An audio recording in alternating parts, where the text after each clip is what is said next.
Doc.Enoch. Okay, I got it. Okay. All right. So now, hold on. Let me get one thing off of here. Hold on. All right. Hold on.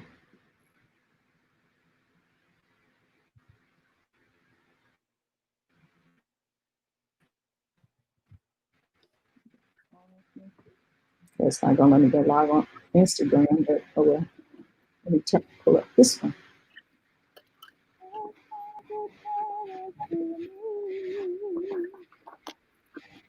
All right, let's see. So I'm gonna go live on this one and this one. 1, 2, 3.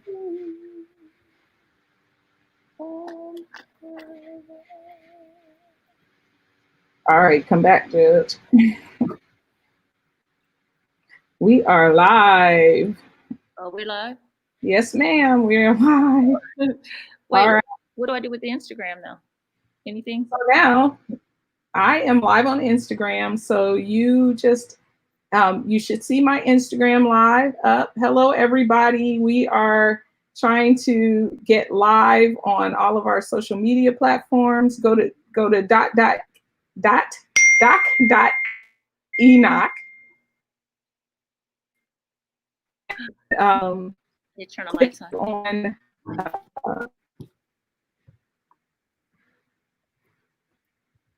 Hello, everybody. Hello, hello, hello. We are excited to see everybody today. We're going live on quite a few platforms today. And so we are just trying to get our technology. This is the first time that we're going live on so many different platforms. And so Judge Hunter, if you would go to my Instagram at doc.enoch, okay. You should see my Instagram live. Yes. And let me see if I can see you. I don't see that you're watching. Are you on my live? Do you see that I'm live on Instagram? Instagram live. And now I see. Let me see if I can see you. I don't see that you're watching. Are you on my live? Do you see that I'm live? Turn down the volume on your phone. Okay. All right. Do you see me now? Oh, I see you. Okay, awesome. I'm going to invite you to join my Instagram. So just give me 1 second. I wish I could have put that on. We're so technically savvy. Just give me 1 second and I'll add you on here. I've got to just invite you. I see you. It says send a request to be in docs. Should I? Yeah, yes, do a request. Okay, send request. I just sent you one. Okay. All right, awesome. Now, should I turn my camera around to? Yes, ma'am. Turn it around so we can see you. I'll turn it around. Okay, hold a second. Did I do it? Or am I still looking? Or are you still looking at? You can see you. I don't know how to do that. How do I turn? If you can see you, I'm looking at you. So there is at the top left, there is arrows. So flip it around, hit the 2 arrows on there at the top left. I don't see it. It just says Doc Enoch at the top. Tap your screen. And it should be 2 white arrows next to the left of the word live. No, there's nothing there. Huh. Okay. And then it has you on it. And then if I go over to the left, it shows Doc Enoch, but it doesn't have a way for me to turn my screen around. Okay, you may already be on your screen. And let me see here. You're on my screen. Okay, well, that's good news. That's good news. So anyway, everyone, we are excited to see everyone today. I'm going to check Judge Hunter's camera just to make sure that we are ready to go and that you guys can see both of us. And let me just see here what you see. If, in fact, let's see here, guys. If you are on or see Judge Hunter. You see me on your screen, Judge, you said, and not yourself. On the Instagram screen, I only see you. Okay. Let's see if your screen needs to be turned. Hold on 1 second. I think we may be good, but I just want to check just to make sure. Okay. Anyway, everybody, we are here for a conversation on justice and politics. Judge Hunter, of course, is the justice side of the conversation. I'm the politics, and we're going to talk about some current events for the next hour. We want to talk about what's going on, but we also are going to be drawing names for our justice, Wheels of Justice drawing that we've been doing for the past month or so. We will be drawing several names because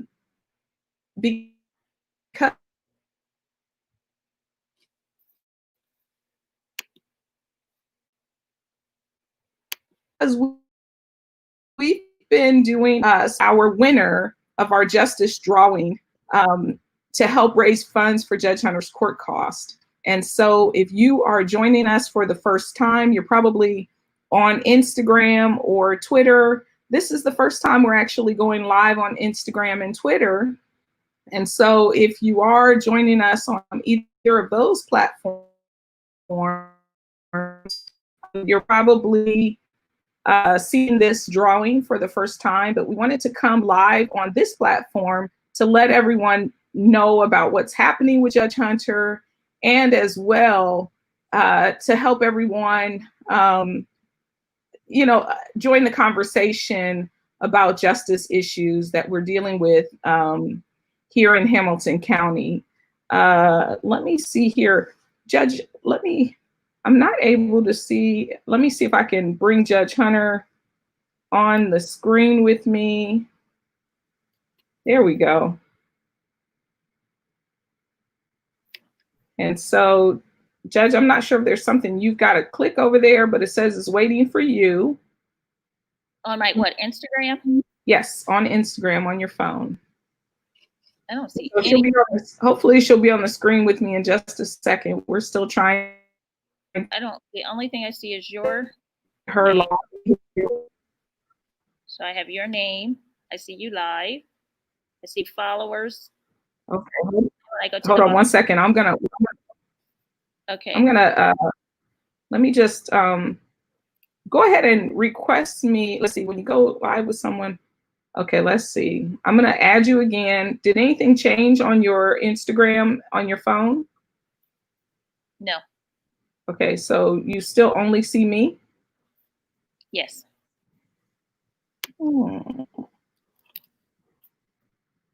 Okay, let me see here. Maybe because you were on there first. I don't know. Should I cut it off and go back or try? Yeah, maybe so. Maybe you come out and then go back in. But in the meantime, while we're waiting on Judge Hunter to and to on Instagram, for those of you who are watching on the other social media feed, hi there, Gina. How are you today? And Geneva, hey Geneva, how are you? And I see a few people on. You got to turn the volume down on your phone, Judge. Oh, I already turned the volume down. Yeah, I don't think it's up. Okay. It's next to the mic, though.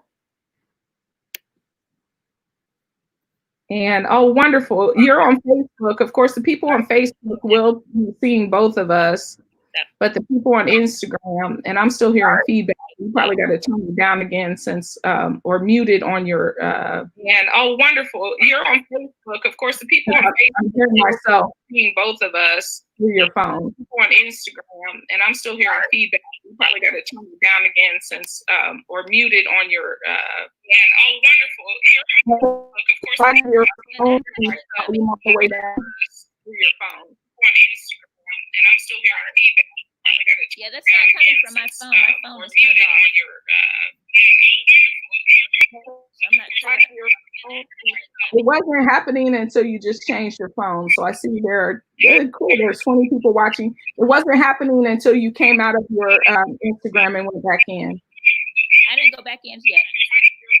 Is the volume on the left side of your phone all the way down? So I see cool. There's 20 people watching. It wasn't happening until you came out of your Instagram and went back in. Okay, so I just went back to Instagram. I'm sending you a request. Is the volume on the left side of your phone all the way down? It's all the way down, and I muted the phone. It's coming from the computer. I can hear it coming from the computer. Until you came out of your But I did go into Facebook. Let's see. Oh, come out of your Facebook. It's probably on both your Facebook and on your computer. Go into your Facebook and mute it, or turn it all the way down on Facebook. Come out of your Facebook. Oh, that turned you all the way down. Oh, can you hear me now? No, you can't turn your computer down. You have to turn the Facebook down, or log out of your Facebook. I just logged out of Facebook. Yeah, that worked. Okay.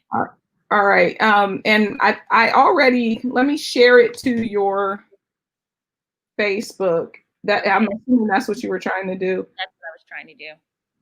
So once I share it to your Facebook, you should be able to just go back in and share it real quick, and I'll stay quiet while you share it. And then that way people won't hear the feedback. So let me just go here into Facebook. And those who are just sounding in, I am live here with Judge Tracy Hunter. We are talking justice and politics. Judge Hunter is the justice side of the conversation. I'm politics. My background's public policy. Hers is as a judge and an attorney. And so we are excited to be able to have this conversation on Facebook as well as Instagram and several other platforms today. So Judge, just give me 1 second and I'm going to share this to, it is now shared to my Facebook page. And so people should be able to see us on my personal page. You can go to my personal page and then share it from my personal page on your Facebook platform. I'll be quiet just for a second while you do that, so people don't hear the echo. Oh, okay, hold on.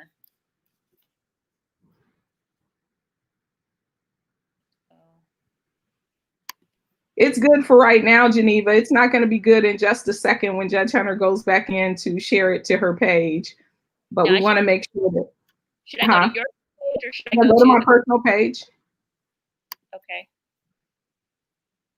Or you can go to the coalition page. It's already marked public on that page. All right, I'm at the coalition page.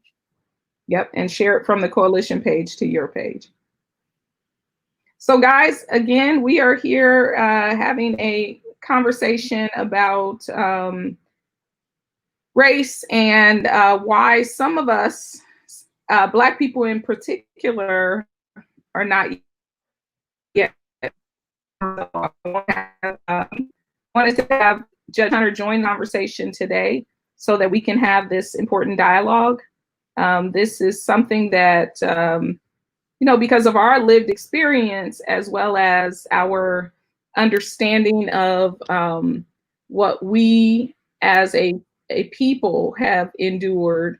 But we want to have this conversation so that other people can join the discussion by imparting some of the information that we know and understand already. We want to share the information with people who may not understand some of the things that we see and we understand because of both our education background as well as imparting some of the information that we know and understand already.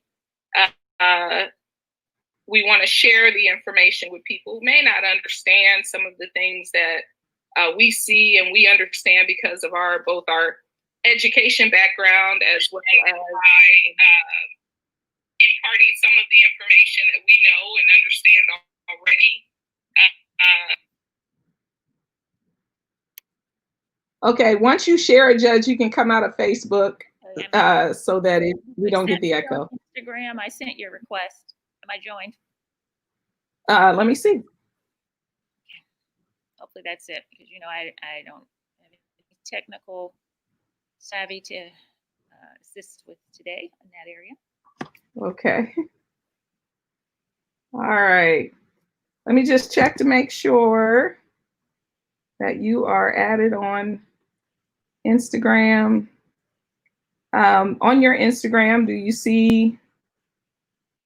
It still says it's you.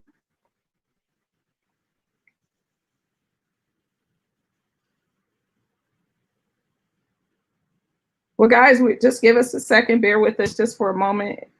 We're having a Teddy Riley baby face moment on here. So for people who watch the Teddy Riley and Babyface live stream, you saw them fumble a little bit trying to get everybody live on, get each other on. Keep saying that my request wasn't sent. Every time I send you a request to join the live video, it says the request wasn't sent. Okay, and there's people laughing at us right now, Judge. So let's see here. It's like on Christmas or wherever we go do Christmas carols at the nursing home every year. There's always at least one song we mess up really bad, and the residents laugh at us. Well, it's a good thing we're not singing on here, but for let's see here. Let's try something else. So I am still trying to get Judge Hunter on here. Your request wasn't sent, so I don't know what that means or why it keeps doing that. Because your request wasn't sent? Yes, every time I hit the button, it says request to join your live video. It says request wasn't sent. Okay, so I'm gonna hang up the Instagram just for a second. I'm gonna come out and then so that we can go back in and see if we can do this fresh. I'm not sure why it. Maybe we could do a YouTube on what not to do. In the meantime, let me just share with everybody. We will be drawing today, but I wanted us to talk a little bit about some of the things that are going on in the community and in the world right now. And interestingly enough, I guess Instagram said, not only do we not want you to go live with Judge Hunter, but we are going to take away your live privileges. Okay, let's see. Are you serious? For a second, I couldn't go live. So, okay, I'm going to try this again. Judge Hunter, I am live on Instagram. So if you can go to my page and go to my live, doc.enoch. And hello, everybody on Instagram. We are in. So for those of you on Facebook and YouTube, welcome, welcome, welcome. I'm glad you're here. And also for those of you on Twitch, we are glad you're here. We want to have a little conversation today about our community. Oh, there you are, Judge Hunter. Let's see.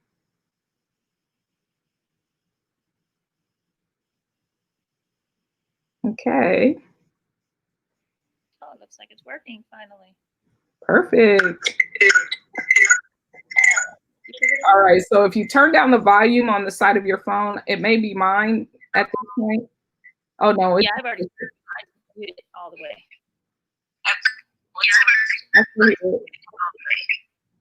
You might have to move the slider on the left side of your phone to turn it down.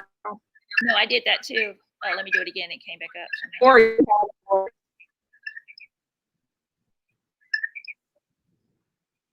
right. Oh, still kind of hear it. Yeah, still hear feedback.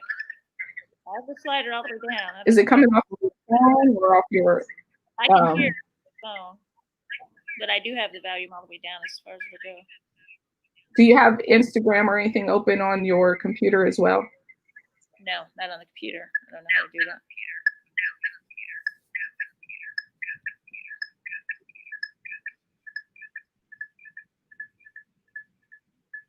But I do hear something coming from this phone.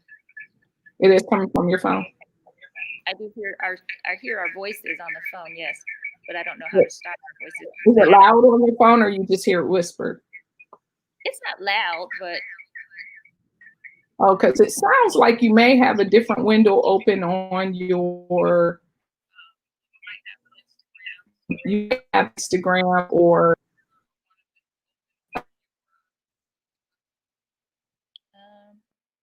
I'll shut everything but this. Open on your computer.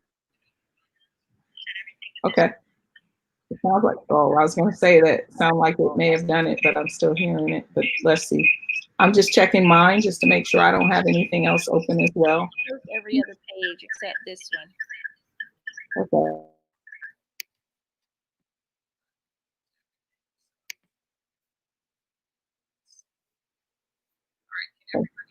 All right. Can everybody hear us? Oh, no, I'm still hearing it. Okay. I'll close my. This technology is good, but it can sure be irritating. Safari.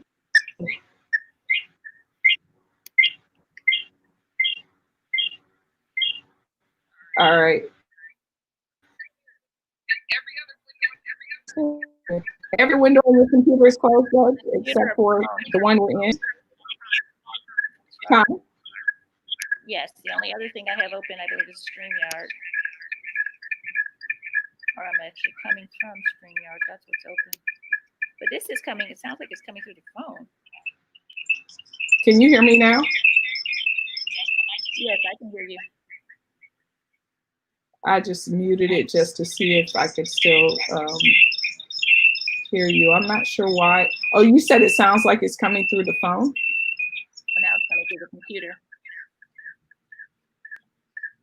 Jackie just said lots of feedback. So is there any, but I guess there's no way for me to come live unless this stays open. You know what? Let's do this. Guys, we're going to log out of here. Actually, I have to log out. Judge, I'm going to log you out of here. I'm going to, in a second, I'm going to send you a link to Zoom, and I'm just going to share the screen with you on Zoom. Okay. So you will receive in just a second a Zoom link. All right. And so give us a second, guys. I'm going to try this a different way to bring Judge Hunter on so we don't have the feedback. And Judge Hunter, you got to turn your camera on your phone around as well so that we can see you on Instagram. We know, Jackie, we're trying to alleviate the feedback that we hear. So I'm going to do something a little different here. Generate another link.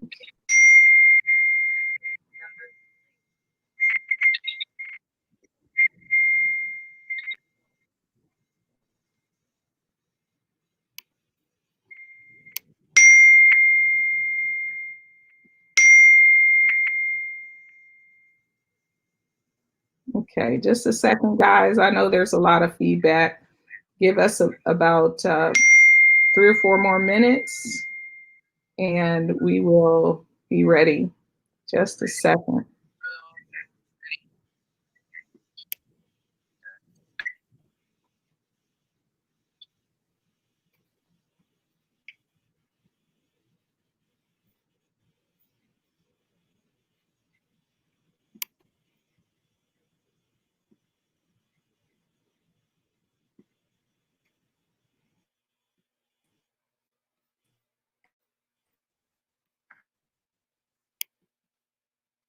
This is definitely a Teddy Riley baby face moment right now.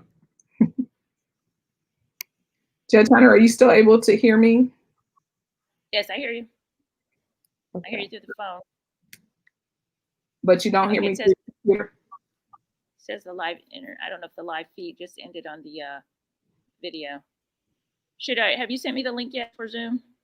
It's coming right now. Okay.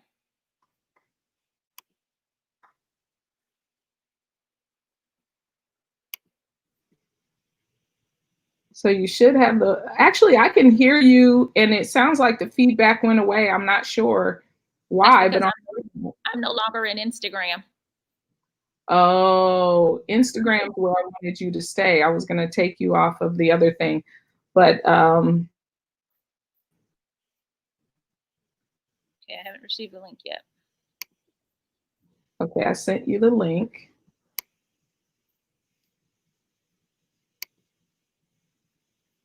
Okay, it hasn't arrived. Send it to church. Yeah, Yes. here it is. Okay.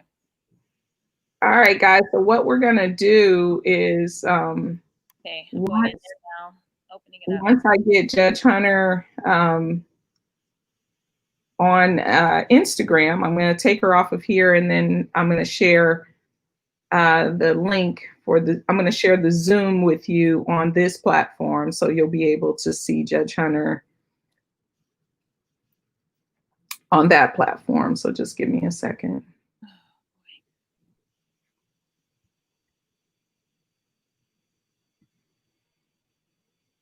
I don't hear you right now. Figure this out.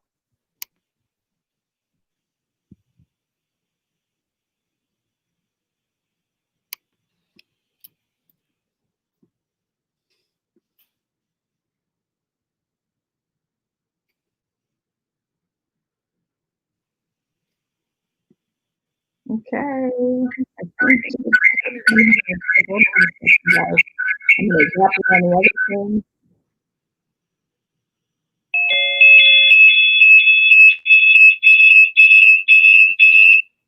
Okay, so that's going to come in differently, as you can see. Okay, I'm going to stop your. Okay, so, all right, so I am going to share this screen and bring Judge Hunter in on the Zoom window. So let's do this. Hold on a second.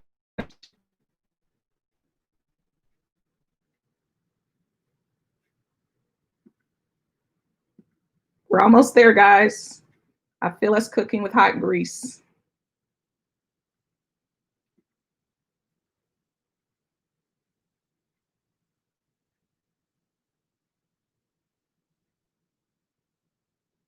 Almost there, Judge.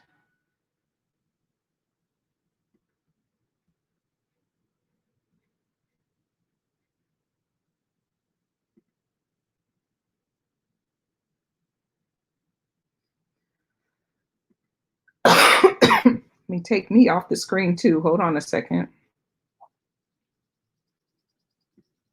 We're coming, guys. Just 1 second.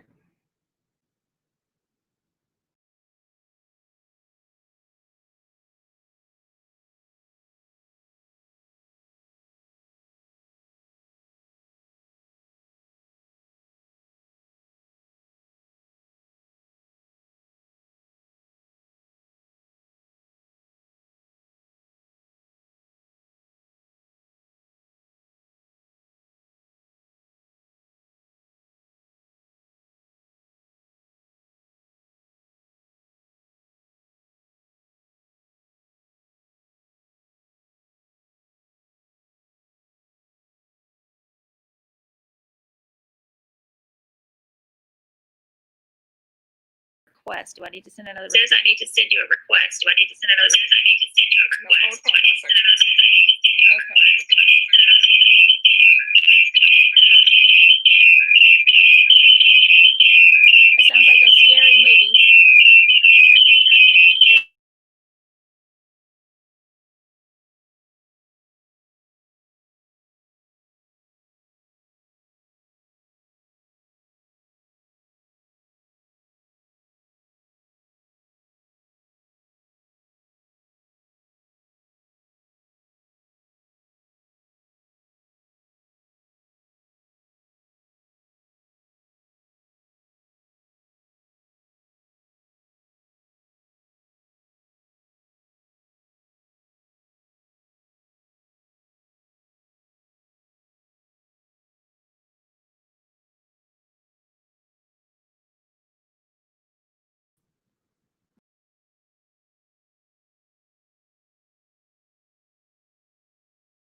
I can't hear you now.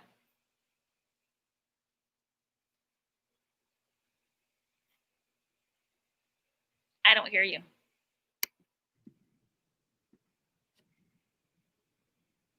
All right, guys, can y'all hear us now? Okay, I can hear you now. Can everybody hear us now?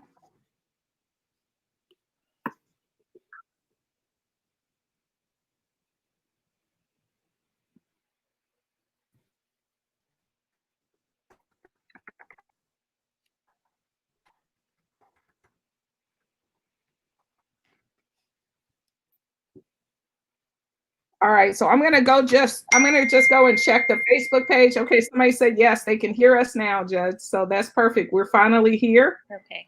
So wonderful. I'm glad you guys are able to hear us. Wonderful.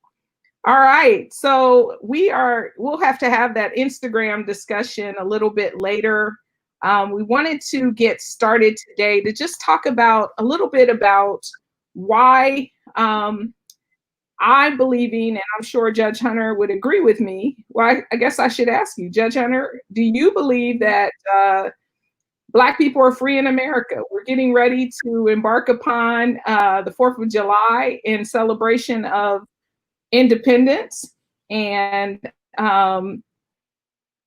you know, this thing that Black people still aren't free. And so I guess I should ask you that question. Are we free? We celebrated Juneteenth last week, and that was a freedom celebration for Black people. And now we are getting ready to embark upon July 4th. Are we free in America, Judge Tracy Hunter? That is a very complicated question, Dr. Enoch. Very Okay. complicated, because first of all, I don't even think people really understand what Juneteenth really, the history behind Juneteenth, and how it really didn't apply to all Americans or Black Americans at the time. It was really directed at those slaves in Texas who, after the Emancipation Proclamation, still weren't free because their slaveholders had decided to keep them in bondage. And so they had to basically send an executive order to Texas to say, hey, let those people go after the fact. And so that's really where and how it originated.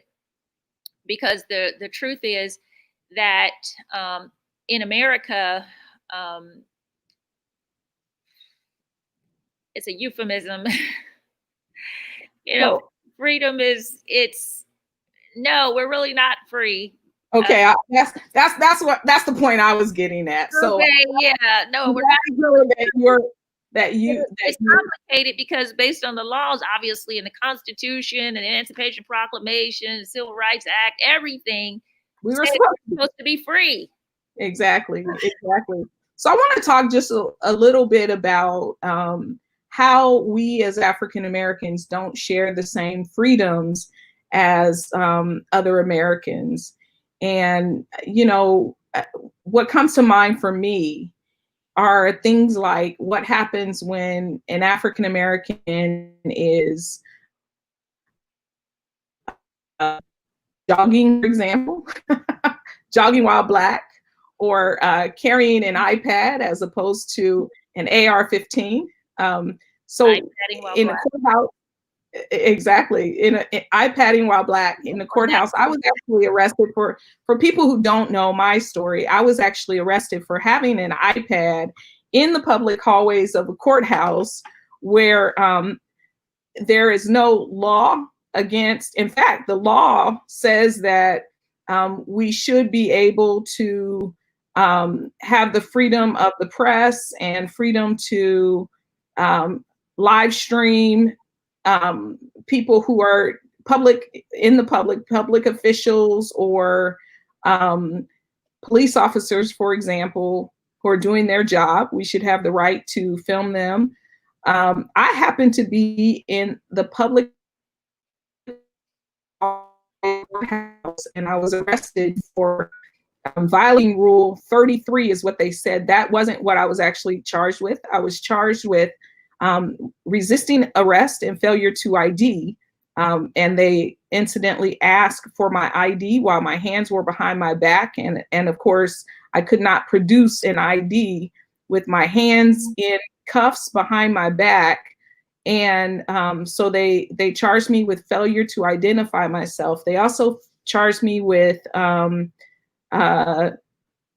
was disorderly conduct. I never raised my voice throughout this entire scenario. I never did anything that could have even constituted disorderly conduct. What they didn't know is that one of those 26 people or 27 people who were recording the entire incident, there were 26 white people my arrest, by the way, it was public hallways. While I was being arrested for having an iPad, they were filming me with their iPads and their cell phones. And so, of course, if you can't see the injustice in that, you know, I don't know what else to tell you to help you see. But I say that because the next day, a group of young white boys, girls, young white people decided to carry their AR-15 through Price Hill to prove the point that African Americans don't have the same freedoms that they have. They were not doing it in a positive manner. They were doing it just to show that they had the privilege to do so and that we did not. And so they carried their AR-15s and they walked down the streets of Price Hill, the N-word at residents in Price Hill. They stopped, talked to a police officer, and were still allowed to go on their merry way. That's just a myriad of ways that African Americans don't share the same freedoms as other Americans. Of course, Judge, we could talk about things like sleeping while Black, which Breonna Taylor's life was taken when she was asleep, and at the hands of law enforcement officers, and nobody, as I know, is still charged. Nobody's been charged in that incident. And of course, there is Ahmaud Arbery, who was jogging while Black, and then there is, so we're not able to carry weapons with the same freedom, and we know that because of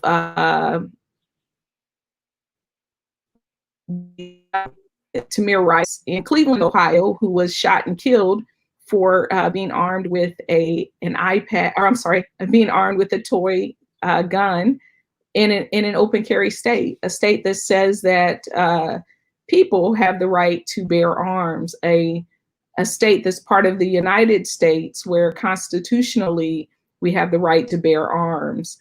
And then, of course, John Crawford, the second, who was also killed at a Walmart store for having what, you know, was also a toy gun, a toy weapon. So in a country where we have the right to bear arms, even someone toting toy weapons as African Americans don't have the freedoms, don't share the freedoms that other people have. Judge Hunter's on here today, and Judge Hunter, in your particular case, you have undergone a tremendous amount of adversity. And I mean, I'm using the word adversity lightly because I don't know what other word that we can use to describe the horrors that your life has undergone the past 10 years. I think terrorism. I think that's what it is. It's terrorism. I think I've literally been terrorized by the government through or via persons abusing their powers in office. So yeah, I think I arrive on terrorism. And terrorism, I do agree. That's a good way to define what has happened to you, and all surrounding the idea that they felt you did not have the right to off public office as a Black. Absolutely. They challenged, in fact, I think the words that they used are, who the hell does she think she is, right?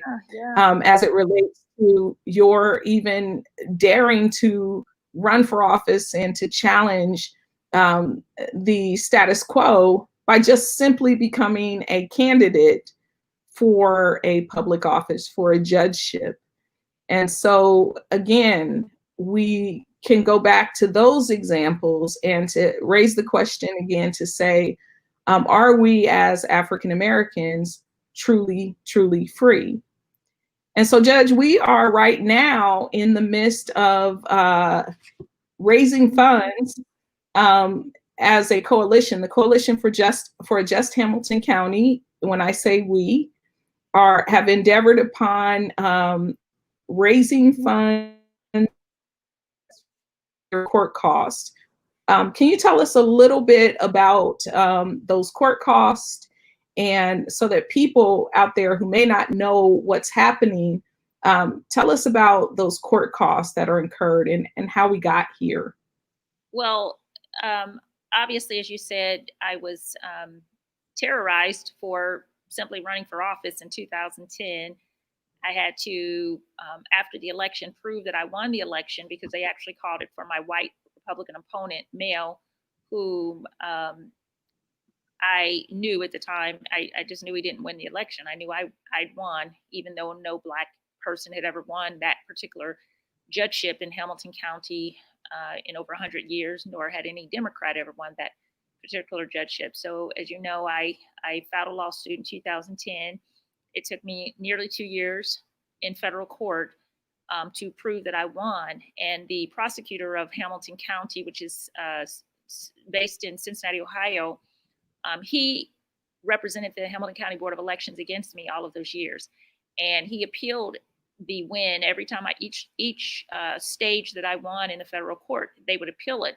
Eventually, they appealed it all the way to the United States Supreme Court. They rejected hearing it. And finally, they had to just accept the fact that after they were forced to count the votes by the federal judge, when they counted those votes that they had thrown out in predominantly African American communities, the votes demonstrated that I had in fact won. And so we legally overturned that election. But in the meantime, they had stuck my opponent that had lost, even though I knew in advance that they knew that I won that election, but they stuck him in juvenile court anyway. And he began to, he was appointed by Governor Kasich at the time to the juvenile court. It's a 2-judge courtship in Hamilton County, and it's a very powerful judgeship in Hamilton County. So they put him in the court while I was still fighting the lawsuit. And then when all was said and done, I was finally sworn in almost 2 years later. The prosecutor, Joe Dieters, who represented the Hamilton County Board of Elections, he was so mad, him and Alex Triantafilou, who were the Republican, the chairperson of the Republican Party. And just to show you the significance of the seat to them, the Ohio Republican Party joined in a lawsuit against me. So I had all these different agencies that were fighting me to keep me from winning that election, to keep those votes from being counted. And so when it was finally demonstrated that I won, and they were upset. In fact, they had also filed another case against me at the Ohio Supreme Court to try to get the Ohio Supreme Court to keep them from counting the votes. And the Ohio Supreme Court, which is also run by Republicans, actually sided with them and tried to prevent the votes from being counted. And they were eventually overruled by the federal court, which then explained why the Ohio Supreme Court was helping them in trying to oust me from my seat.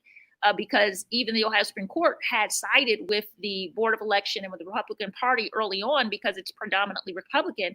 And they too were trying to keep me from becoming a judge, which, obviously eventually the first African-American and first Democratic judge of the Hamilton County Juvenile Court. So after I was finally seated almost 2 years late, the prosecutor began to just terrorize me as a judge. And the prosecutors in my courtroom were very disrespectful to me as a judge. They didn't want to follow judicial orders.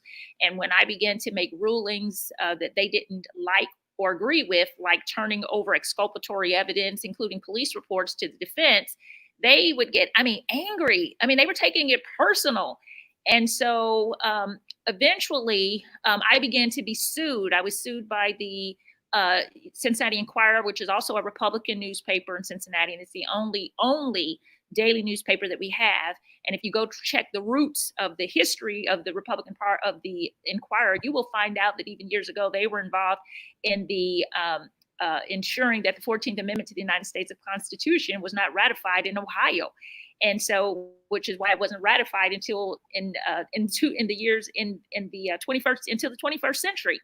And so Wow. I believe it was like 2001, 2002 when they finally was ratified. And so I was facing, just incredible opposition. So the reporters, when I began to make rulings that they didn't like and didn't think that I had the right as a Black judge to make, they would just sue me. So when I just, had ruled that they couldn't show the names and faces of juveniles in the court or in the newspaper or in the media, then the TV station Scripps Howard Channel 9 sued me, as well as the Inquirer sued me.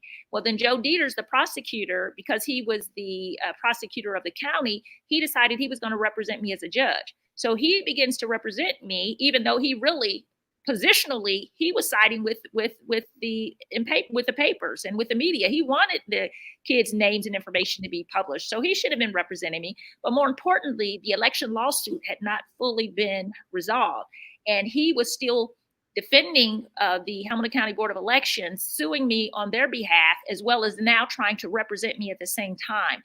And the law prohibits that. The code of ethics prohibits that. And literally suing someone and representing them at the same time. I mean, common sense tells you that that's unethical, unprofessional, and illegal. But that's what was happening. So I continued to ask Joe Dieters to get off the case and allow me to get independent representation as a judge, because that's what I was entitled to by law, by the Constitution, and by the fact that it was clearly unethical what he was doing. He refused to get off the case. I wrote the Attorney General at that time, which was Mike DeWine, who is now the governor of the state of Ohio. Well, Joe Dieters and Mike DeWine's families are friends. They're very close. They've always been close. So, of course, the Ohio Attorney General, Mike DeWine, didn't help me. He, in fact, said, well, we can't do anything. And so eventually I filed an ethics complaint with the Ohio Supreme Court against Joe Dieters and 3 prosecutors. And at the moment I filed that ethics complaint against them, all heck broke loose. And within 2 weeks, Joe Dieters accused me of crimes in office as a judge. Now, mind you, I'd only been serving on the position at 18 months. And out of the blue, after I filed these ethics complaints against him, he turns around and says, I committed crimes. Then he gets another unethical, illegal move. He goes and gets his personal lawyers that had represented him in his criminal cases. He gets his personal lawyer and his current divorce attorney firm. He appoints them as the as special prosecutors, because he supposedly has a conflict of interest that he finally realizes. So he appoints his personal buddies and business associates to as special prosecutors. And of course, they turn around and indict me. And so a couple months later, there's ultimately 10 felony charges brought against me. So I end up going to trial in September 2014 on, at that time, 9 felony charges. The 8 of the charges ultimately resulted in a hung jury. But as you know, Dr. Enoch, from being there, it should have been a complete acquittal, no question about it. Absolutely. I had total evidence to prove that not only was I innocent, they had fabricated evidence against me. It was clear as water. And yet they still refused to bring back a full acquittal, but it was 8 hung counts. But then there was 1 alleged conviction that was put under seal, written seal, during a holiday weekend.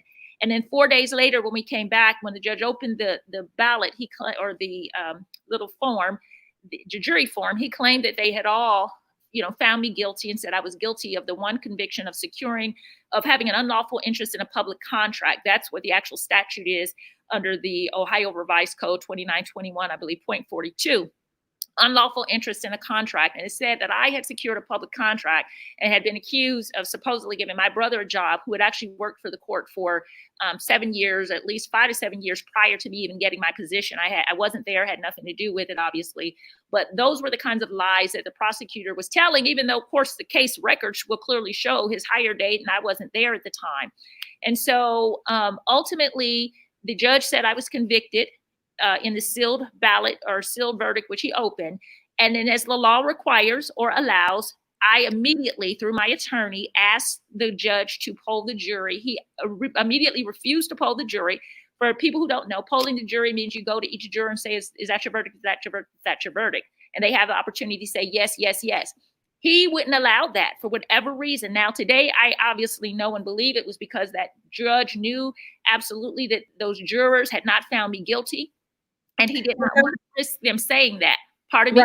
Right. Judge, I heard through one of the attorneys that the information got back to that the verdict had been leaked prior to it ever showing up in court. And I do know that prior to them announcing it in court, I do know that since I was covering the trial, they were telling us that the jury had a question, and no other time during that trial did the courtroom flood over a question that the jury had. But on this particular day, attorneys and judges came from everywhere to show up for a jury question, or what we thought was a question. And it was the day they actually announced the verdict. And so we did find out from an attorney. Yes, we did find out from an attorney that the verdict had been leaked and that they had all shown up for this public lynching. Even the prosecutor's mother was in the courtroom. Wow. I did not know that. That's crazy. The prosecutor, now they tried to keep my mother and my sister. I only had like 3 immediate family members, and they tried to literally keep my family out of the courtroom. You're talking about some dirty dogs.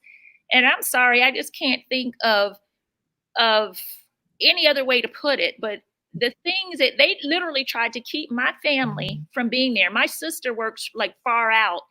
And so as soon as it was announced that there was something that was going on, we immediately, she was contacted and tried to get to the court as quickly as she can. And they had, like you said, flooded the courtroom with their friends and families and judges and lawyers. Like it was like a lynch picnic that was going to take place. So they clearly knew something was going on. And I remember my attorney having me sit there and say, well, they want to move forward. I said, no, we're waiting for my sister. And he said, well, no, we have. I said, listen, I've put up with all of this stuff, being falsely accused of crimes, being, run through this little charade that they're doing, this dog and pony show. That was a 6-week trial, Dr. Enoch, that you recall, and being broadcast across the country. Why was that? A 6-week trial of this Black judge for something that didn't even make sense. And I get the chills every time I think about how the white nationalists and hate groups and all kinds of people have come after you. They put vicious posts on some of our social media accounts when we have video talking about. You actually think that you went and gunned down a million white people, when in actuality, even what you were accused of is first of all, we know that you did nothing, but even what you were accused of is it's the lowest level of a felony. It's a paper crime. It's not anything that there were no victims involved, that they're, the thing that you're evidence involved, because they didn't show any evidence that you ever did anything. But it raises the question of and there was even somebody who had shared, I believe that you also heard, somebody said that somebody on a bus said that you should be killed. You should be given the death penalty for. I think she just meant, didn't I did the death penalty? I think she just meant I should be killed. You should be killed, right? As a result of all these lies. Of what? I mean, for what? And to this day, I'm still getting those type of threats. And I just honestly believe, Dr. Enoch, what I realized along the way with all of the hate that I was getting from people don't know me at all, just going strictly based on the racist lies that were being put out by the Cincinnati Enquirer, and especially Scripps, Howard, Scripps newspaper or media. Which also sued you. Yeah, for trying to protect children. I mean, literally, I'm doing my job as a juvenile court judge, which is to make rulings that are in the best interest of the children. And yet I'm being crucified for making rulings that are in the best interest of the children. But that again just shows you that spirit of white supremacy, that they were so against even these African-American children, 11 and 12-year-old children that couldn't even protect and defend themselves. So when I was as a judge, when I would say, you just simply can't print their names in the paper or show their faces, you just would have thought, like you said, I'd killed somebody for protecting the children. It made absolutely no sense whatsoever. I totally agree. I don't want to stop you because we're right in the middle of the good stuff, but I want to stop you just for a second. And I want to invite people to go to TracyHunterLegalDefenseFund.com. In fact, I want to share the screen. I want to invite people to, first of all, go to TracyHunterLegalDefenseFund.com. Tracy is spelled TRACIE, HunterLegalDefenseFund.com. I want to show you, I'm going to share the screen and show people that website, because I want them to know where to go in order to donate to your court costs, because we've got to get your court costs have to be paid by the end of this month. And those court costs have to be paid by the end of this month is why. Tell everybody why they have to be paid at the end of the month. Because the prosecutors, I guess the probation officer said so. And what happens to you if they're not paid? That's the question. What did they? When I first went to jail, they came, first of all, it was so crazy. When I was taken to jail in July 22nd, we're coming up on a year pretty soon here, but I was dragged out of the courtroom to jail on July 22nd. And I think it was that day or the next day, a probation officer showed up and tried to get me to sign a piece of paper agreeing as part of my probation terms that I had to pay court costs. Now, court costs are for the cost of the trial, because mind you, like you said earlier, there really was no crime, so there were no victims. So I didn't owe restitution to anyone. There was no fines that they could order to be paid, because at the end of the day, really, there just wasn't a crime or anything. So the only thing that they could find to try to hold over my head was to make me pay for the cost of the bogus trial that they brought against me. And so the probation officer shows up and wants me to sign a piece of paper agreeing to the terms of probation. One was that I would pay the court costs. And I said, well, what are the court costs? Because they weren't even on the piece of paper. Dr. Edoc, they tried to get me to sign a piece of paper that had no court costs written in it, and then put my name on there and be held accountable for this blanket amount of court costs. So I said, well, what are the court costs? She told me at that moment they were like $1.2 million. I said, are you kidding me? Well, I'm not signing this today. I said, and I'm certainly not signing a piece of paper that does not have numbers written in it. And she says, well, if you don't sign this, that's a probation violation. And a probation violation, we had been informed on July 22nd when I was in court by Patrick Dinkelacker, the judge. He had said that if I violated the terms of probation, they would put me in prison for 18 months. They were going to now imprison me. So you've thrown me in jail, county jail, for a crime never committed, no evidence whatsoever. First Black judge, you throw me in jail, and then you say that if I violate the terms of probation, now you're going to send me to prison for 2 years. I've never in my life violated laws or rules or anything, and you're threatening to throw me in prison. So that's basically what he said at the time, and that's what the probation officer threatened me with, that I would go to prison if I didn't pay the $1.2 million. And so when we contested that amount, then a few days later, or they came back and said, okay, now the court costs are now $35,000. Go figure how it went from $1.2 million to $35,000. And so now that is what I'm being forced to pay before the probation period. I'm on probation, which is up July 22nd or July 21st. And I was told that I had to pay, the probation officer wrote back to me and said they wanted me to pay it off a month in advance. And so I'm supposed to pay the court $35,000 for the cost of the trial. Never mind you that 9 of those charges were voluntarily dismissed by the state after we proved that they tampered with evidence and tampered with computers, changed court documents to frame me. So they voluntarily dismissed all those 9 charges, and leaving that one bogus conviction, which 3 jurors came forward right after trial and said guilty was not their verdict, even though the judge refused to poll them.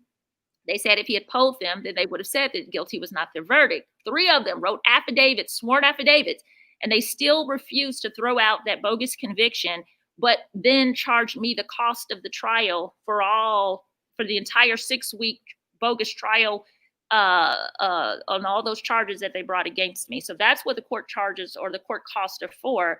And that's what I'm being threatened with if we do not, or if I do not pay them. Okay, so I want to show everybody. I have the Tracy Hunter Legal web up. I want to show you exactly where to go to join, to be able to help cover those court costs. First of all, you can mail checks to Tracy Hunter, 2237 LaSantaville Avenue, Cincinnati, Ohio, 45237. Or you can donate right here on the website by clicking on the purple button, and you will receive via email or by mail a raffle ticket. Actually, by email, because tomorrow's the last day of the raffle. We want people to be able to get in on the raffle, because tomorrow we'll be giving away the grand prize, a television set. But for today, many people who donated up until today are going to be or they're already on the wheel. They're waiting for us to draw, and we're going to draw several names, people who have donated for Judge Hunter. I wanted Judge Hunter to come on today and join me while we draw names of the winners. And so if you click on that purple button is going to take you to the PayPal account, and you will be able to donate right there on the PayPal. And it'll look like, it'll have Great Occasion on there. So if you are watching right now, it'll look just like it looks on the screen in front of you.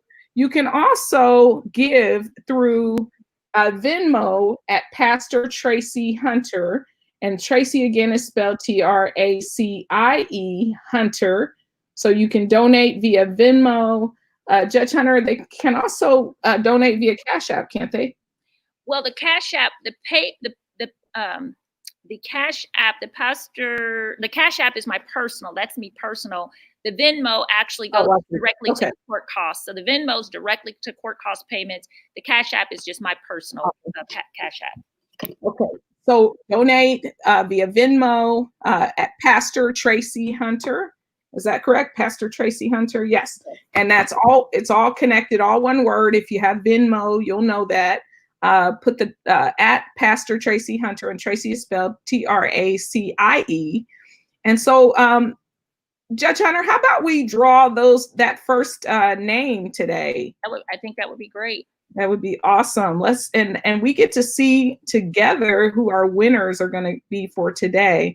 So I'm gonna share the screen, and like I said, we're gonna draw 4 names today. And the reason we're drawing 4 names is because a couple of those days we didn't anticipate that we were gonna be. We didn't anticipate we had holidays in there, and then some weekends where we had other activities. We just recently had a women's rally on Saturday, and we didn't draw on Saturday. And then on Sunday as well, I was feeding our seniors. And then wait a minute, let's see.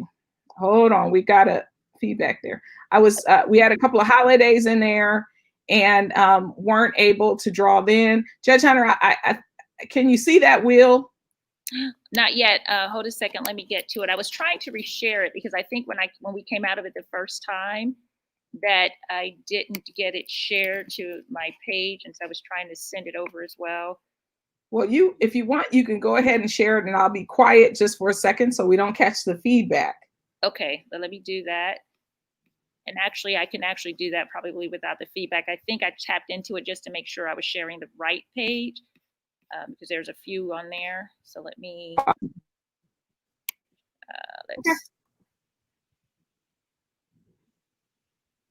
And so for those of you who are watching, we are getting ready to draw the first name in just a second. As soon as Judge Hunter gets the chance to share it on her Facebook page, it's already running on my Facebook page, my personal page, as well as on YouTube, on Twitter, on Twitch, and on the Coalition for Just Hamilton County's Facebook page. So we are spinning the wheels of justice. And as you can see, the Justice Judge Hunter is right there in the middle of the wheel. And we are going to spin that wheel and see who our winners are going to be today. And so for those of you who are watching the first time, we've been giving away prizes every day of the month of June. And so today we're going to be giving, we skipped a few days, not realizing that there were some special days in be able to spin the wheel. so today we're going to spin the wheel 4 times, and see if we can get some winners and give away some really awesome prizes.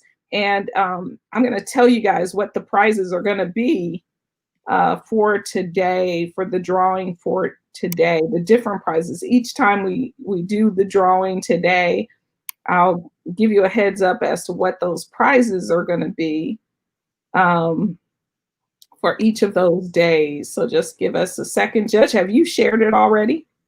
I have. Give me 1 second right now. Just one All sec. right. 1 sec. Judge, you might want to also start a watch party on yours once you get it up and going. Okay.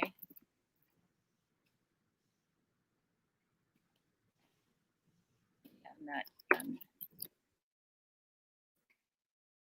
You said start a watch party. Let's see how we do that. So I would go to my page to do that, right? Once you share it, you should be able to see the option to start a watch party. And so for those people whose names are already on that wheel, when we spin that wheel, you're going to be added. So for people who just donated over the weekend, your names are up there. We put those in there. For those of you who donated before the weekend, you're all on the wheel. And for those people who donate all the way up until evening, the end of the night tonight, we will make sure your name is on that wheel as well. So go to Tracy Hunter, LegalDefenseFund.com, and donate by clicking on the purple button, the big purple button, and we will make sure that you get on the wheel.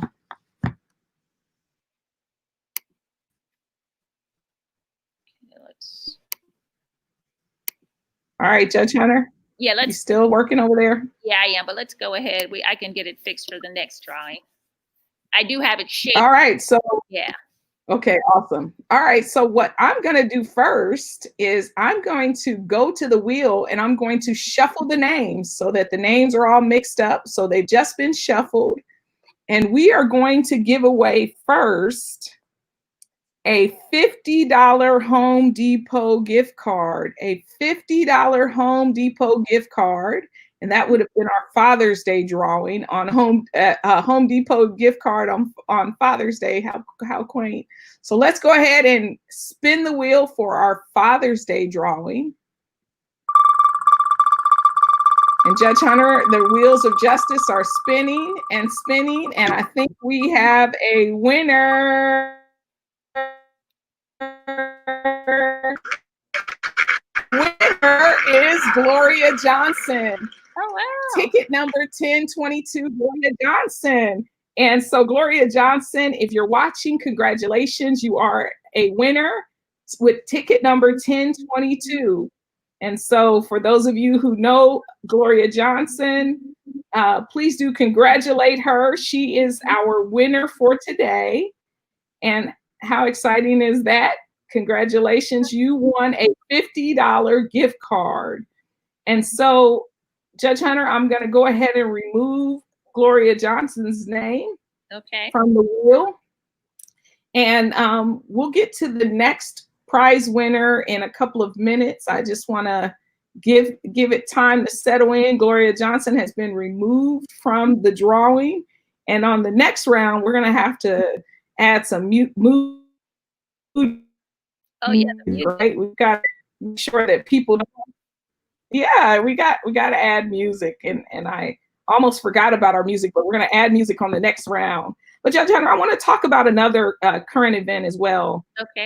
And I want to talk about what happened the other day on Saturday.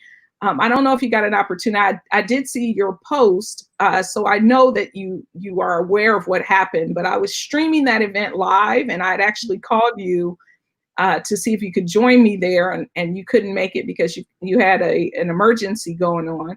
Yes. But I'm talking about the young man, 23-year-old young man who was in the midst of a mental health crisis the other day. Mm-hmm. As we're talking about the issue of police brutality, and let me just stop sharing just for a second. As we talk about the issue of police brutality,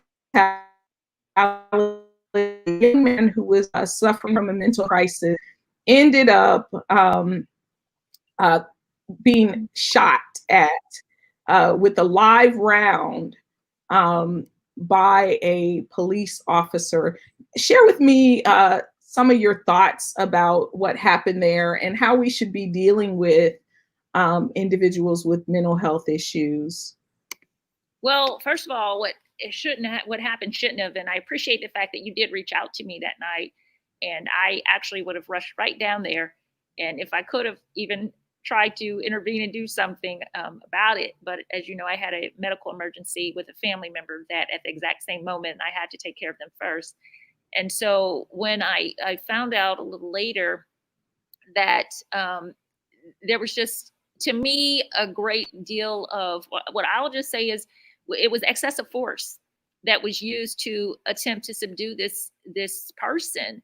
I remember years ago, and you know, before I became a lawyer and a judge, I was a journalist. And so I've spent many years documenting and recording the history and personally attending events and just being everywhere. So I know a lot of history here regarding a lot of the shootings. And I remember a number of shootings of mentally ill patients or persons whose family members called them for help. And before it was over, they ended up being either killed in their house or killed before they could be restrained. And it's just very sad because as a judge, I had the ability and the legal right to declare someone incompetent from the bench. And there were a couple of times that I actually had to do that. And when you're dealing with incompetent or mentally ill people, there's a certain way that you have to treat them and handle them. And you certainly don't escalate the situation. And unfortunately, because of I hate to use this term, but it's true, the white supremacy attitude and view that we must bring Black people under subjection immediately. There's so many videos out there that you will see of white people non-compliant with the officers, throwing things at officers, cussing white officers out. There's even one where an officer allowed himself to get shot and even killed after literally in a standoff with a guy that didn't even have a gun in his hand when it all started. But he was so reluctant to use excessive force on the guy because he was white that the guy eventually, maybe 15, 20 minutes later, ends up shooting a cop. And because the police officer allowed him to go and acquire a weapon from his vehicle and then shoot him with it. These are the types of atrocities that we see regularly playing out. That's why the Black Lives Matter movement is picking up the steam that it is, because historically, African-American people, white people feel that they must control us, they must dominate us. And if we don't immediately comply with an order or a command, they believe that gives them the right to shoot us. If they say, do something, and a kid, like several of the young teenagers, they start running instead, they get shot in the back because they didn't comply with the order to stand still. You can't just shoot somebody because they're running. But that's what happens when white people feel that they can't control Black people. And so what unfortunately has happened, Dr. Enoch, is that when you have Black mentally ill patients or persons, as this young man in the West End on Freeman and Central the other night, he was Black first before he was mentally ill. And so I can only imagine their psyche and them trying to bring this man under control by giving him commands, which he did not follow clearly, because number one, he was suicidal. His mother had stated on the phone when she called 911, I heard the tape later, he's suicidal. We need help. This mother, this panicked mother, calls for help. And then she has, pardon me? She also disclosed that he had a history of schizophrenia and bipolar disorder. And so they knew that going into this situation. It's not as though they didn't know. I will say that I did applaud many of the officers there who did follow policy, but I was especially concerned with the one officer who happened to be a sergeant, which is what really concerned me. He happens to be a sergeant, and they're saying that he accidentally, or I don't know the word that they use, but inadvertently, I think is what they said, picked up some live rounds and fired off some live rounds. You could clearly hear the tape, they owe HIT. And people are questioning whether or not when he discovered that when he said that, whether it was because he discovered that he missed. And at that point, he couldn't exactly continue shooting live rounds, even if it was intentional that he pulled those live rounds. Once he had fired them off, because of course there is a different feel, is what they're saying, to the weapon when someone shoots or fires live rounds as compared to the beanbag bullets that they had shot previously. And they look different. In fact, the police says, that they look very different. And he said, it's under investigation. But I would think that as a police sergeant, the ones that they are brightly colored and, they just look totally different. And so the question becomes, how could an experienced police sergeant end up firing live rounds and not know that he had loaded his gun with live rounds? And that actually bothers me. It concerns me greatly that we could have someone on the force that even could do something like that in Cincinnati accidentally. And in the midst of this climate, can you imagine the powder keg climate that we're in? That if a mentally ill person, another Black man, had been shot and killed, even accidentally, can you imagine what would have happened? Yeah, and we're talking about a very young man. We're talking about a 23-year-old. So for those of us who have kids, someone at the age of 23, it's barely and struggling with this mental illness his entire life, and his family was there concerned that he's in this crisis, and they called for help. Judge Hunter, they called for help, and it's so frightening. And I have family members who struggle with mental illness. I lost a cousin who struggled with mental illness just a couple of years ago, and every time I think about this young man, I think about my own family member who, he actually, he died. They found him in the ocean, and, who knows what actually happened there, but it's very painful when you think about the fact that he was such a young man, that my cousin was my youngest cousin. And this young man actually almost lost his life in the midst of a mental health episode. And when I think about that, I think about the fact that our prisons across the US are filled with mentally ill people who have no control over their actions often. And yet we have criminalized our mentally ill. This person had a history of it. We've criminalized. And when I say we, I mean our government. And I say we because we have to take responsibility as citizens to change this system that makes it okay to handle a mentally ill person by filing criminal charges against them. This young man, in fact, almost lost his life because he was in a mental health crisis, and he now is facing criminal charges for something he could not control. But what ought to happen, Dr. Enoch, is that they ought to immediately notify mental health specialists. And if they don't have them on staff already, then they should reach out to mentally health. You know what? I'm getting confused because I think I'm looking at two different screens. Let me put this one screen down.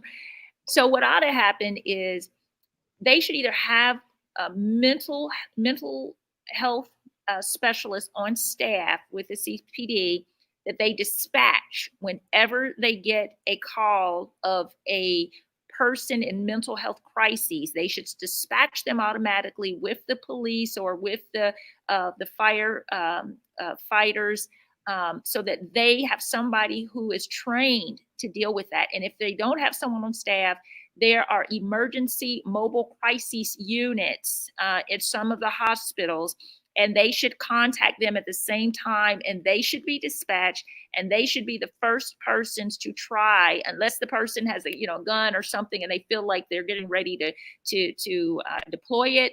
They should send a trained person who may be able to de-escalate that situation rather than escalate it, because usually when you present that type of show of force that they did, it only agitates the person. It doesn't calm them down. It agitates them. And if they're suicidal, which his mother had identified, then they might do something intentionally to cause them to shoot them. And then that becomes intentional on the mentally ill person's part. It's in their irrational state of mind. And right. so we've had enough incidences here in Cincinnati over the decades that I personally remember. There was a man holding a brick. I believe his name was Lorenzo Collins. He was holding a brick. He got lit up with bullets. I remember a case of a young man. I want to say he was maybe more like a teenager, young man, maybe about this kid's age.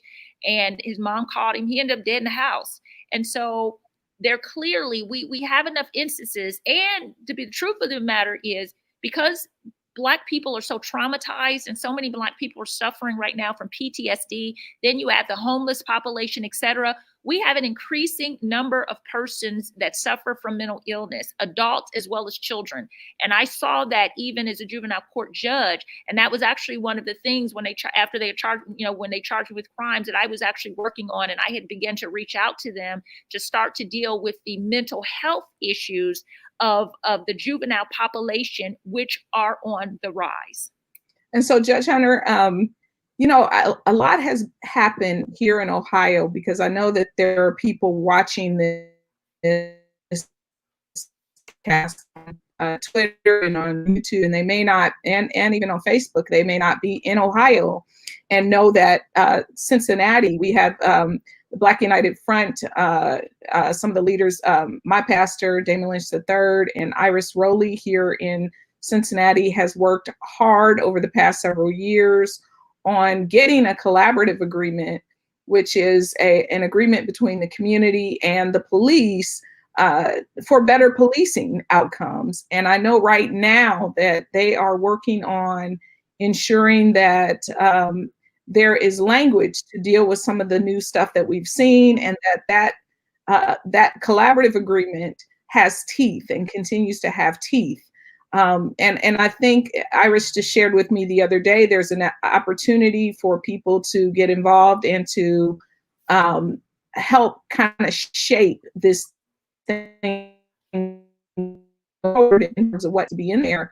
But one thing that concerns me is that the young man was charged with crime for, mental illness, and that isn't necessarily a police issue.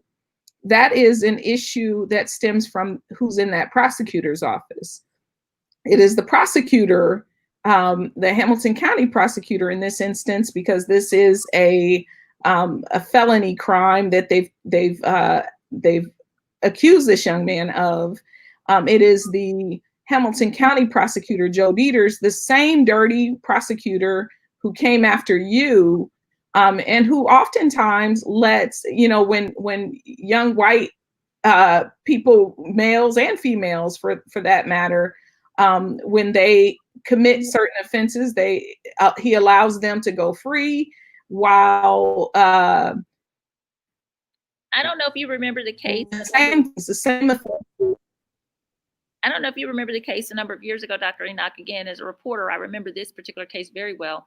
It was a young white boy from Hyde Park, comes from an affluent family. I don't know if both parents were lawyers. Definitely one was. And he actually beat his brother to death with a baseball bat in Hyde Park Square, in the middle of Hyde Park. And he got taken to the hospital.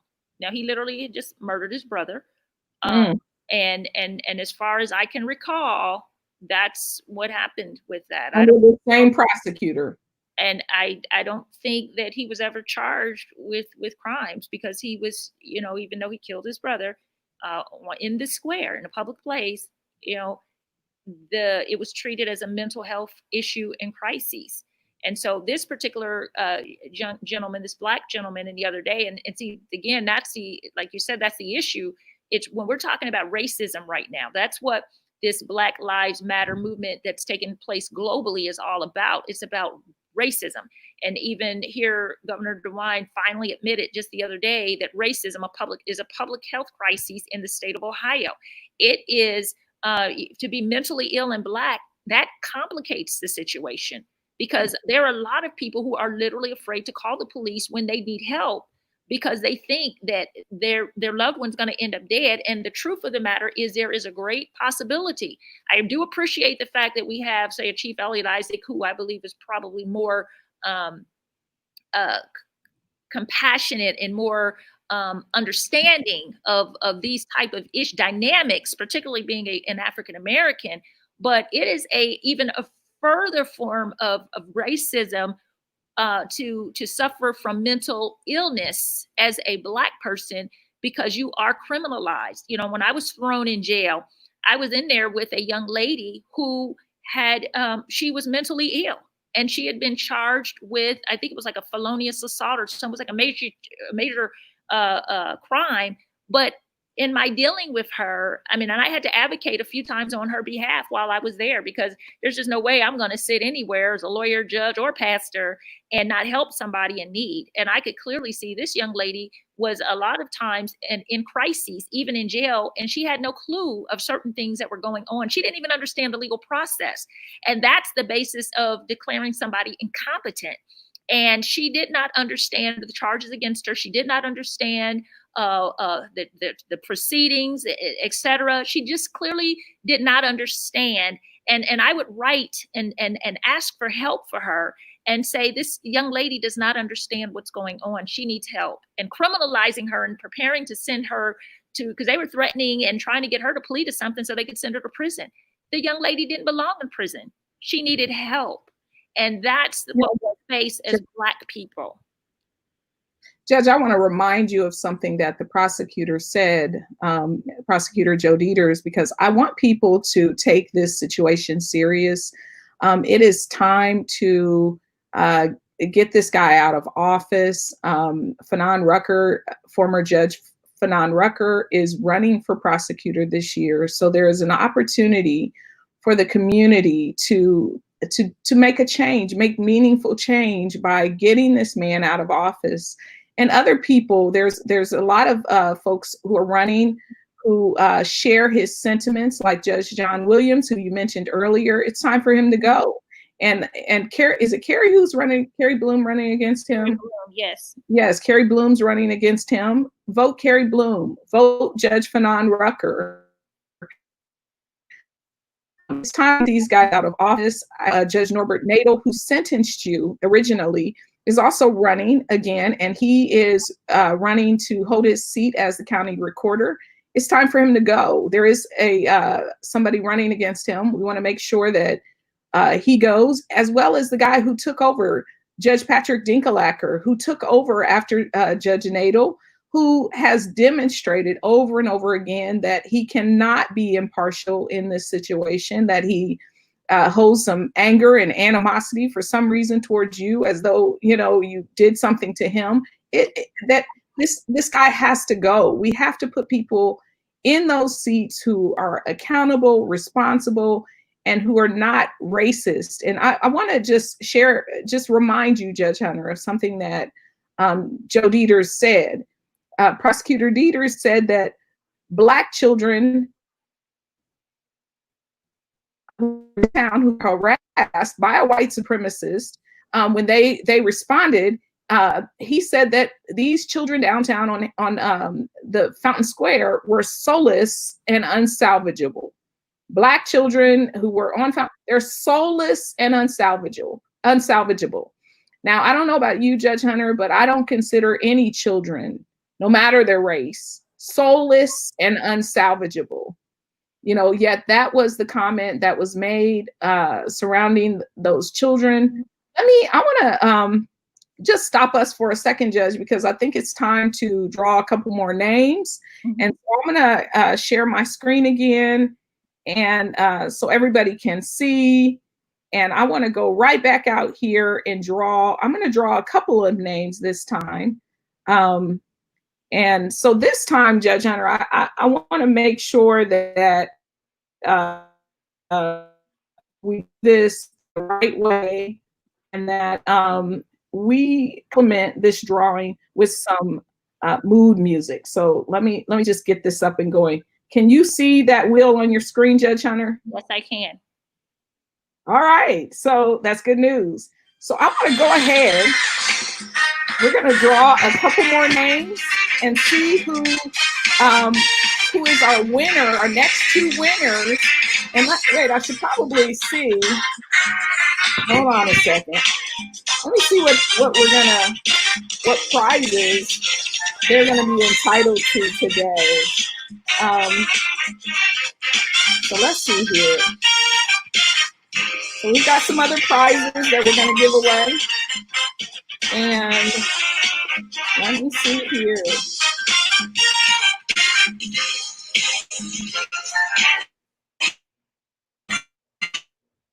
So I like to keep them waiting, Judge.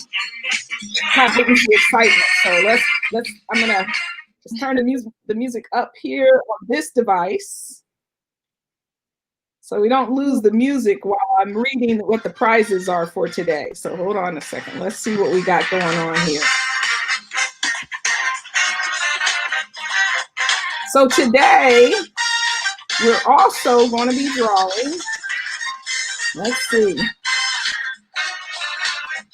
So we just gave away a $50 gift card to Gloria Johnson. And we're also getting ready to give away, let's see here, a $25 garden gift card. And $25 gift card to the restaurant. We're giving away 2 gift cards, and I'm gonna mosey over here and see who our winners are gonna be. So if you are ready, I might even shuffle the names again just to make sure that let's mix it up again. There we go. All right, so we are ready to spin the wheel again. And the wheel is spinning. The wheel is spinning. The wheels of justice are spinning. And I think we have a winner. And our winner is Stacy Thomas. Ticket number 652. Stacy Thomas. Ticket number 652. So Stacy Thomas, if you're watching, congratulations. You are a winner, and we're going to draw another name, and then we'll draw another one in a few just here. Let me go ahead and remove Stacy Thomas, ticket number 652, so that we get him out of there. And I'm going to shuffle it again, and let's draw another name. All right, here we go. And the wheel is spinning. And I think we have another winner. And our winner is Donna Wells, ticket number 381. Donna Wells, ticket number 381. And let me remind those of you who may have joined a little bit later, I'm going to remove Donna Wells from the drawing. And then we're going to go back to that in just a minute after we finish our conversation towards just in about 10 more minutes. Judge Hunter, but let me go ahead and stop sharing my screen. And so we've got 2 winners so far. And so if you know Stacy Thomas, Donna Wells, or Gloria Johnson, congratulate them. They are our winners for today. And we are going to have one other winner today.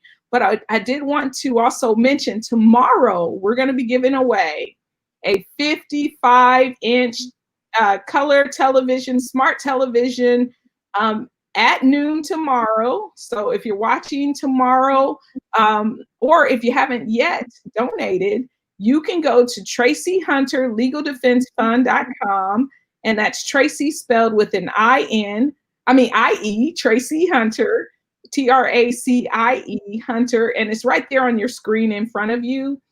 So Tracie Hunter, LegalDefenseFund.com. Click on the big purple button that says donate to court costs, and your name will be entered for our drawing for a television tomorrow. But Judge Hunter, so we were talking about, before we spun the wheel, we were talking about, we have to be more responsible in terms of choosing the people who represent us, who serve as public officials. We were talking about some of the men who have come against you. And we have the opportunity as voters this year in Hamilton County, Cincinnati, Hamilton County voters, to make a difference, to choose better, people who will represent us better as a community, people who are not going to be racist, people who hopefully, we know who's in there now, right? And our hope is that we identify better legislators who are not going to harm citizens of the county. But we also talked about the ability of changing some of those rules and making sure that we're making better decisions about policing. Judge, so you've heard the term used, defund the police. And tell me, what do you think about the idea of defunding the police? And please do define what you think that means, because I don't think very many people have defined that term. And then I'll also share my thoughts on that. But I wanted to give you an opportunity to speak on that first. Have you heard the term defund the police? Yes, I have heard the term. And of course, also as a pastor, I participate in standing for justice along with my colleagues, my pastoral colleagues, and we have made presentations to the mayor here in the city of Cincinnati, John Cranley, and one of the demands also contain that phrase, if you will, defund the police. And I think what happens is, because it immediately sounds like you're saying, let's get rid of the police, that's frightening. And I, with anybody else, we need the police. Let's be real. We do need the police. And there are times that we need to call. I had to call the police here to the church a couple weeks ago because there was some suspicious clothing and things outside on our property. And I was actually concerned something had happened to someone, because it had, like a phone, a cell phone, a little purse, and different things that made me concerned that somebody could have been hurt. And so I called the police, and then they did respond. And actually, the young man that responded here to the church did a very excellent job. I can't recall his name. He had a long name, but he did a good job here. He's with CPD, District 3, west side of town. But the term defund the police does not mean to get rid of the police. Does not mean take all of their money away so that they cannot, they no longer exist. But as you know, you may or may not know, and I do know, having covered this for many, many years, that the police get probably one of the highest amounts of funding, and they have higher budgets as the sheriff's department. That's why here in Hamilton County, this is another reason they were so threatened by my position as juvenile court judges, is that we had like the second highest budget next to the sheriff's department here as a juvenile court judge, and I was put, as the judge in a position of having to handle that, and they just weren't going to have that coming from a Black person in this county. But defund the police does not mean to take all of their money away. It basically means to reallocate some of their money, and rather than continuing to throw more money at them, which we typically do, throw more money at law enforcement when we think we need to, hire more police and hire more deputies, as opposed to deal with, hire other professionals like mental health professionals that we may need. It just means simply allocate funds away from the police department to concentrate on other areas of social services that will help us to reduce the likelihood of even needing to have the police respond in all instances. There are a lot of social service functions that, if properly handled and if they're properly funded, they would be able to maybe reduce the amount of mental health calls, because we'd have a place to turn, and people would actually be getting treated, as opposed to having more mental health crisis episodes that would cause the police have to respond. So it doesn't mean get rid of the police. It simply means reallocate some of the funds and to fund other agencies and other opportunities that will work in conjunction with the police, and not solely rely on the police for everything. Awesome. Thank you so much. I appreciate that that description, Judge Hunter. I want to mention some of the individuals that are running for office this year. I just want you to hear their names. I want people to pay attention to these races and make sure that we get folks in office who are going to serve the community well. People like Kate Schroeder, who is running for representative to Congress. And I guess I should mention that I am also running for U.S. House of Representatives, and I'm running in the 8th Congressional District of Ohio. So for those of you who are in the 8th District, which includes Butler County, I would appreciate your vote in November. But the people that I'm talking about right now are running in Hamilton County. And since Judge Hunter, you're in Hamilton County, and we're really talking about incidents that have happened in Hamilton County, I want to highlight some of those individuals who are running in Hamilton County, just to give people some names to be thinking about. People like Kate Schroeder, who is running for representative to Congress in the 1st District, and Jamie Council, who is running for representative to Congress in the 2nd District. Jamie, the opportunity to unseat Steve Shabbat this year, who has not served Hamilton County well. We have the opportunity as well to elect 2 people to the Supreme Court, like John P. O'Donnell is running for the Supreme Court, as well as Jennifer Bruner. If we can flip those seats and put new people in those seats, we'll have a more democratic court system. And Ginger Bach is running for judge of the Court of Appeals. And Sarah Bitter is running as well for state rep, as well as Daniel Brown is running for state rep. Jessica Miranda is running to hold her seat as a state rep. Bridget Kelly is her seat as a state rep, as is Catherine Ingram, Cedric Denson, all running to keep their seats. But there are also some folks running for judge, such as Christian Jenkins, who is running for judge. I'm not sure. I think Christian, I'm just going to name a couple of folks. I don't know Christian Jenkins. I'm not sure if you do, Judge Hunter. I do not. Okay. Chris Wagner as well. Jennifer Branch is running, and she's running for the Court of Common Pleas, as well as Alan Triggs, Thomas Burden, and Wendy Cross. Allison Hathaway and Nicole Sanders are also running. Pavin Parikh is running. Carrie Bloom, the juvenile court seat that John Williams currently holds. So we certainly want to make sure that we get her in there. Ann Flotman, as well as Alicia Reese, is running for county commissioner. We will hold that all women's county commission with the electing Alicia Reese, as well as Denise Driehaus, back to the county commission.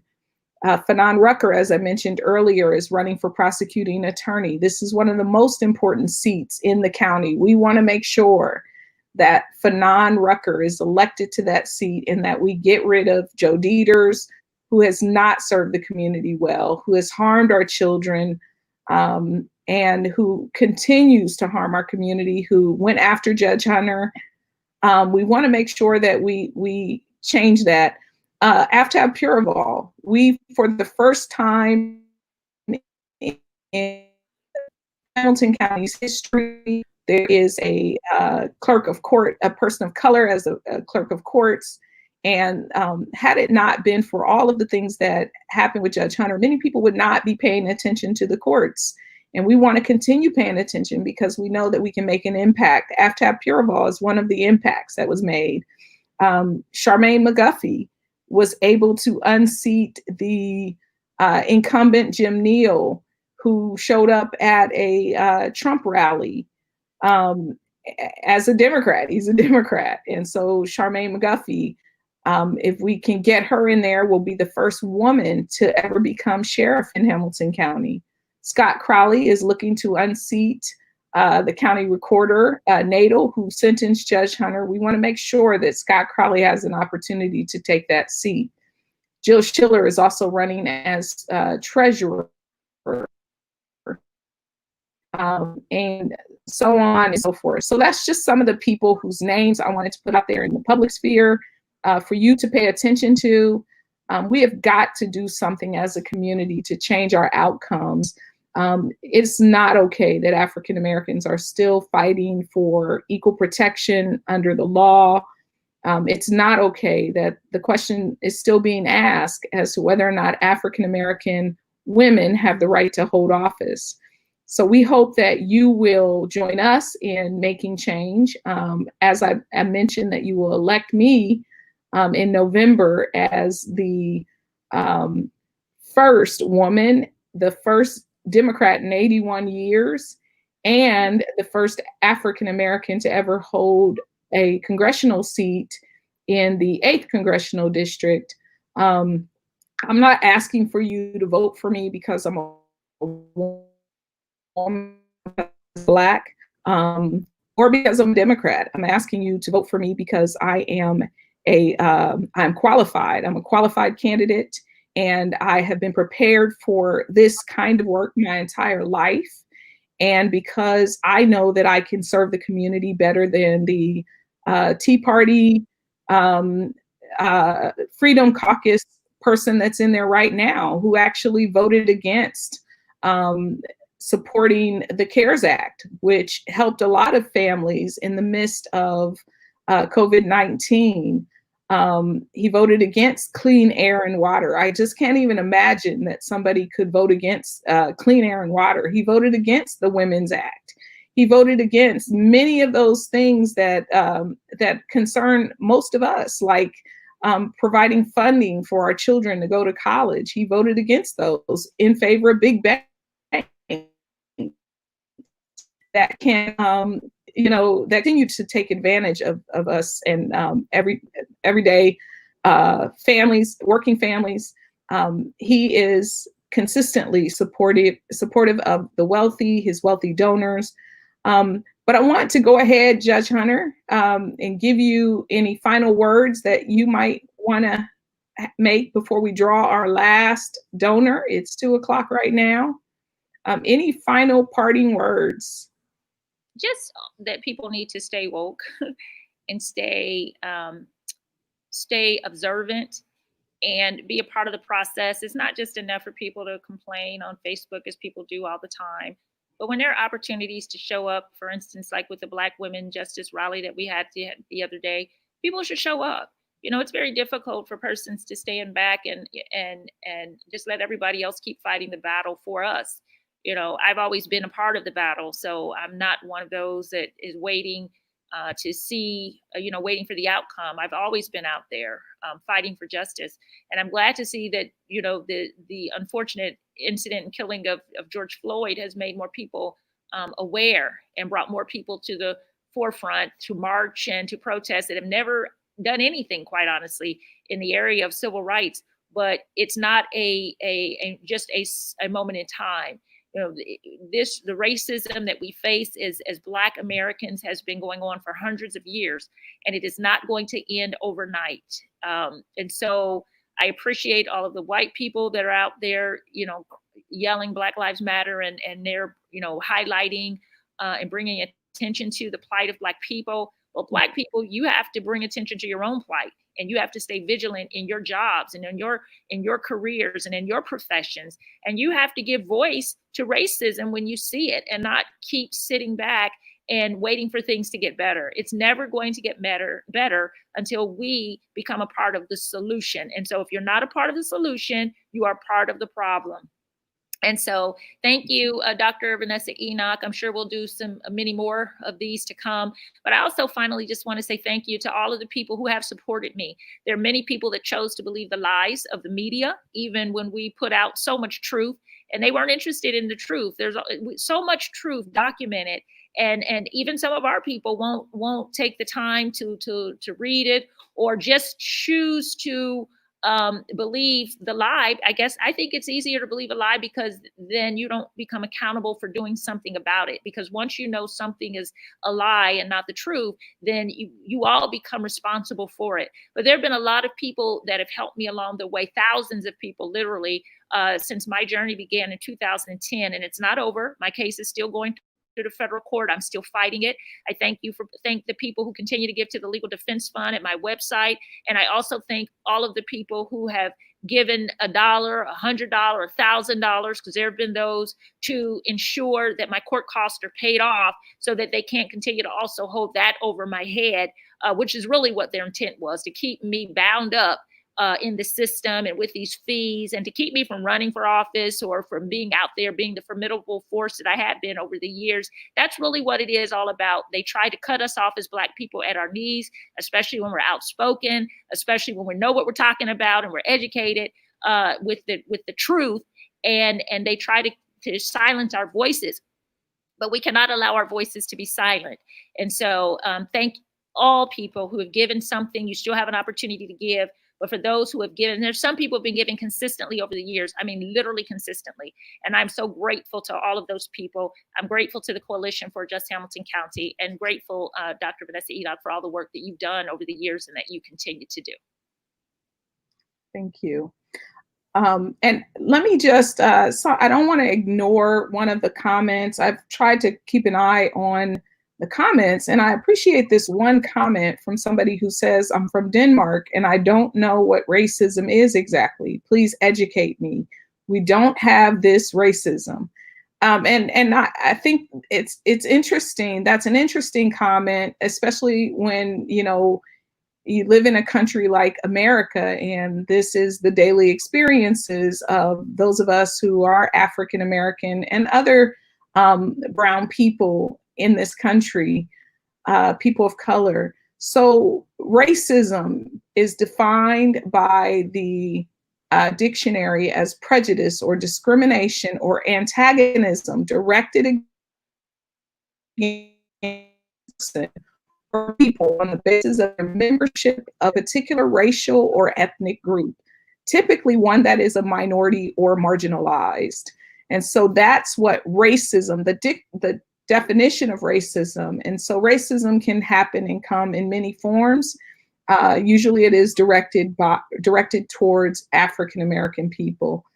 And so for those of you who have been on here, who have not been on here the entire time, of course, we are drawing one last raffle ticket, one last spin of the wheel to determine who our winner is going to be for our last raffle prize we're giving away today. Keep in mind, we're giving away a television tomorrow, a 55-inch smart TV. And so if you go to Tracy Hunter Legal, Tracy, as it's spelled on the screen, we will be giving away a smart TV tomorrow. And so you have the opportunity to enter into our drawing for tomorrow. And so today, our final prize for today is a $25 gift card from the Cheesecake Factory. And so give me 1 second. I'm going to share the screen again, and we're going to spin this wheel one last time to determine who our winner is going to be for our last drawing for today. So let me go ahead and cue up some mood music here while I share the screen. And we bring up the wheel. This is the wheels of justice. And I'm going to show these names one more time so that we figure out who our winner is going to be. I'm going to mosey over here to spin the wheel. So if you have already donated, your name is already on this wheel. And let's go ahead and spin the wheel and see who today's winner is. The wheel is spinning. The wheels of justice are spinning. Let's see who our winner is going to be. Our winner is Avery Corbin, ticket number 1030. Avery Corbin, ticket number 1030. So if you know Avery Corbin, please do congratulate Avery. He is our winner for today's drawing. I know Avery's been watching with his eyes glued to see if he won. He must have had a feeling he was going to win. So ticket number 1030, Avery Corbin, ticket number 1030 is our winner for today. Let me just write that down, and I'm going to remove Avery Corbin from the drawing. And Avery Corbin was our final winner for today's drawing. Thank you so much for everybody for joining us today. And I look forward to seeing you all tomorrow at noon when we draw the television. Thanks for chiming in. Thanks for chiming in all across the world and for listening to this broadcast. Sorry we had so many technical difficulties getting started, but we finally got it worked out. And we're going to have to do our Instagram live at another time. You guys have a wonderful day. And thank you so much for chiming in. And don't forget to elect Enoch, Vanessa Enoch, if you're 8th Congressional District of Ohio, which includes Butler, Clark, Darke, Miami, Mercer, and Preble counties. That's Butler, Clark, Darke, Miami, Mercer, and Preble counties. Thank you again for chiming in, and I look forward to seeing everybody tomorrow when we draw our last and final prize for Judge Hunter's court cost. And don't forget to donate at TracyHunterLegalDefenseFund.com, and that's Tracy with the T, R-A-C-I-E. You guys have a wonderful rest of the afternoon, and I wish you well. Make sure you're wearing your mask and stay protected, and stay healthy. Take care. Bye-bye.